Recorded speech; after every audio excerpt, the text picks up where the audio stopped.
Alright, today we're looking at the Soviet Union, the rise and fall of a superpower. Stalin is going to set some very ruthless policies in order to keep control. He will have slave labor camps that he sends people to that disagree with him. So he's very strict, very stringent on people he likes and doesn't like. But he dies in 1953, and so Stalin's successors are going to have to decide, do they want to keep his policies or do they want to tweak them a little bit? So one of the first important ones is Nikita Khrushchev. And Khrushchev is going to publicly denounce Stalin's abuse of power. And so he's going to have a policy of de-Stalinization. And what he's going to do is he's not going to change the goals of Stalin, which are to make the Soviet Union dominant, but instead he's going to free political prisoners, he's going to ease up on the censorship standards, and unfortunately for Khrushchev, he also has to deal with this Cold War that's taking place.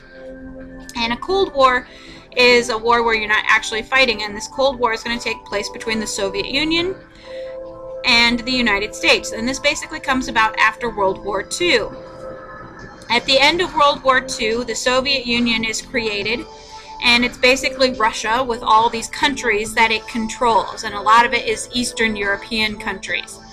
And so we've got the Soviet Union then. Instead of just Russia, it's now the Soviet Union. And it is engaged in this Cold War with the United States. And a Cold War is different from a hot war because a Cold War is where you are not fighting with actual weapons. You're fighting with policy, you're fighting with words.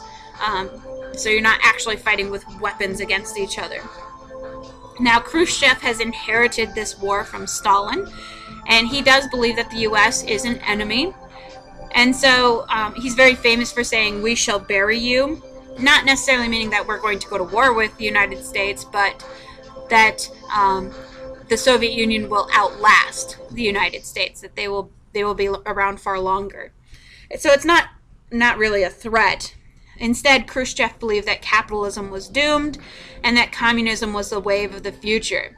And so he's going to seek a thaw in the Cold War. He wants to have a peaceful coexistence with the West. So in 1964, Khrushchev is going to undergo some economic and foreign policy setbacks. And Khrushchev will be removed from office because of that he's seen as being a failure in those respects. And Leonid Brezhnev is going to take over until 1982. And he is going to be very Stalinistic because he suppresses the dissidents, and that's people who speak out against the government. And he will arrest or imprison those that disagree with him. And a lot of times they're locked up in insane asylums. So the Soviet economy, in the 1930s, Stalin focuses on industry like steel and coal and heavy machinery. And that's going to lead to a lot of successes for the Soviets. In 1957, Sputnik 1, the first artificial satellite to orbit the Earth, is going to be launched by the Soviet Union. But there's also low rent, there's cheap bread, free healthcare, free daycare. Unemployment was pretty much non-existent in the Soviet Union. They didn't have problems with unemployment. But there is problems. Their collectivized agriculture, having those larger farms but less of them, are somewhat unproductive because there's not enough competition. Consumer goods, they're unable to produce enough of them, and what they do produce tends to be fairly inferior. It's not really good quality. And a lot of that is due to the inefficiencies in their economic plan. The bureaucracies decide how much is going to be produced, what's going to be produced, who it's going to be sold to, at what price, all that kind of stuff. And sometimes, due to mismanagement, supplies never arrived. In terms of foreign policy issues, the Soviet Union has some setbacks and failures, but they also have some successes as well. The Soviet Union is going to back nations that are emerging from colonial rule because they're looking for military and economic aid. And so the Soviet Union is going to challenge the United States in places like Korea and Vietnam. And there's a huge rivalry with the United States. You had the Warsaw Pact, which will be created by the Soviet Union, which is basically a retaliation against NATO. NATO is the North Atlantic Treaty Organization created by the U.S. and our allies. And this was done in the post-World War II era in 1955. And so NATO's created, but we don't invite the Soviet Union to join it. And so they're like, well, fine, we'll have our own group. So they create the Warsaw Pact.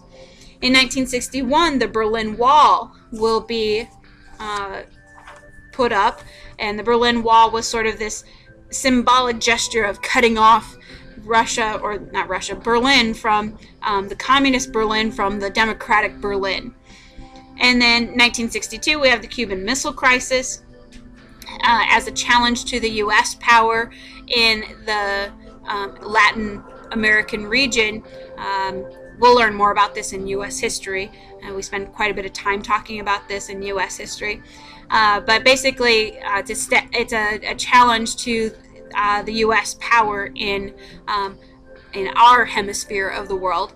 And then in 1979, again, another challenge in Afghanistan as the communists tried to take over Afghanistan. So the U.S. is going to put in money to save Afghanistan from communism, and we fund the anti-communist group called the Taliban, and that's how they get in charge of Afghanistan.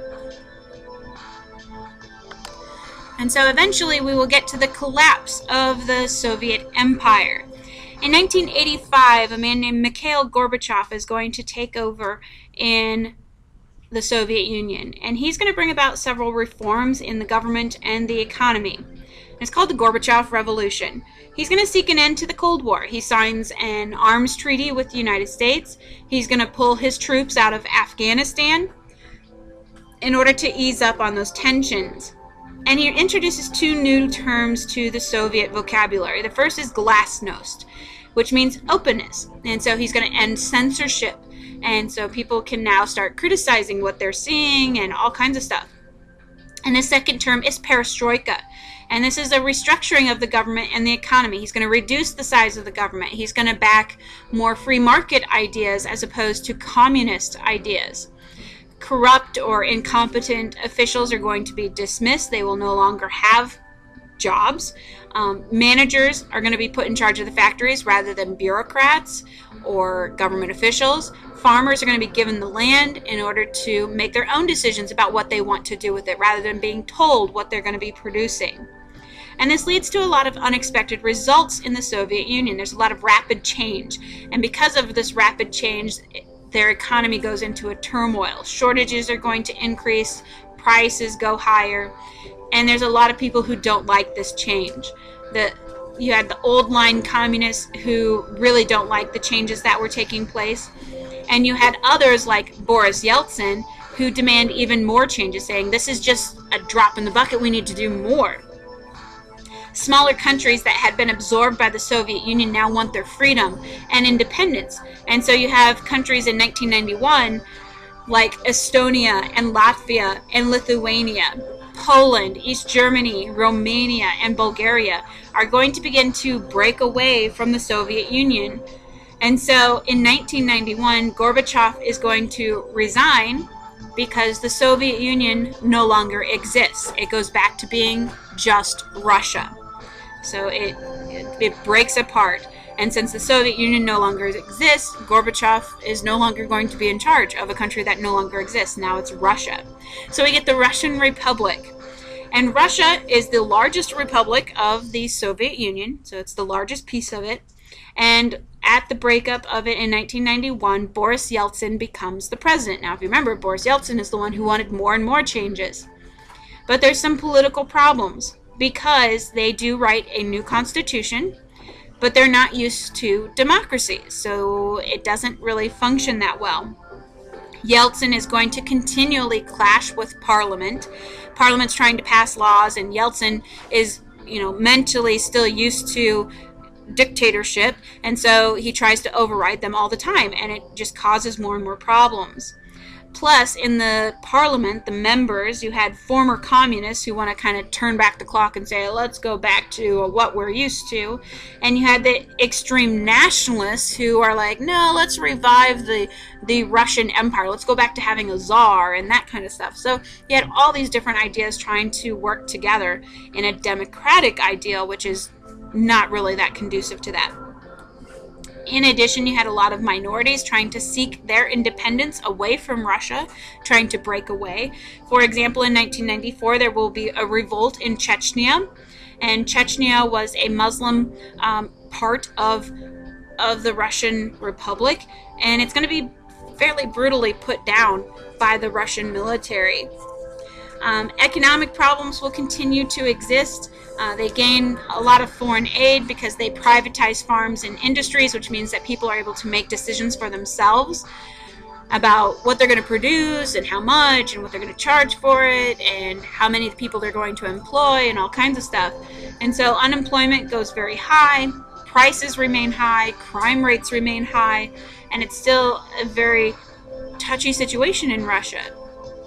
However, they are still today considered to be a world power.